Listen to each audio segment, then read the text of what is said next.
This is titled Off Track. I sport knockoff Ray-Bans, and I order water at restaurants because I don't have the money to waste. I arrange mixtapes that have no tracks worthy of a skipped play. I play soccer during fall, which leaves my cheeks wind-caked. I bake cakes for women when I ask them to dances. I dance like I don't know how, and I don't know how to care. I care because it's the only thing that makes me human.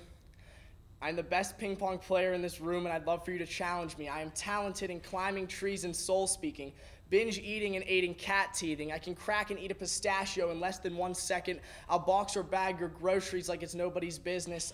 I have a Christmas wish list that goes a punching bag, the book Dracula, a new pair of glasses, and some ski mittens. I always wish to see the future every birthday because I want to see if someone is actually up there and willing to ruin all of my fun.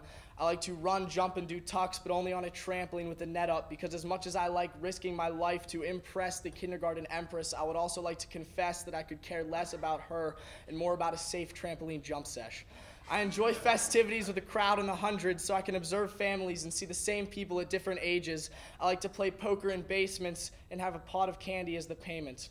I worry about the fact that I don't worry often. I believe that death is a sweet kiss, which is why my coffin will be embalmed in chocolate. Sometimes I write seemingly meaningless lines and wonder if anyone will understand them in due time, but that's poetry.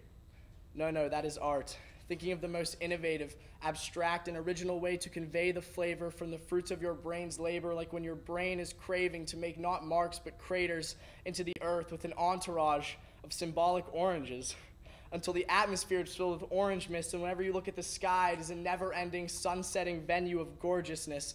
Like when your #1 goal is to at last acquire carpal tunnel syndrome, and you get prescribed the pain pills that finally, momentarily quell your thrill, so you can, after 5 days of insomnia, rest your head on your pillow and set down your quill. Your quill. Like when you're standing atop a 6,500-foot water slide of cyanide and a big man with a trident and feline eyes is putting your life as the price on the line, telling you write the greatest poem of known time, and you get out your quill and you start writing the poem.